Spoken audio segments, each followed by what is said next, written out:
B, Oh, may tatanong lang ako sa'yo. ano yun? Tataka kasi ako, ba't parang baliktad na panahon ngayon? Babae na ang naloloko sa mga lalaki. Eh, babae ka. Hmm. Kaya ang gusto kong tanong sa'yo, ano ba ang kailangan nyo sa aming mga lalaki? Ba't ganun? Eh, syempre, letter P, pagmamahal nyo. Letter E, effort nyo. Letter R, respeto nyo. Letter A, attention nyo.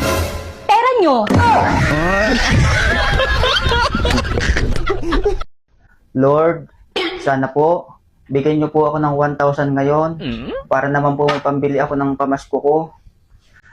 B, pamasko mo. Uy!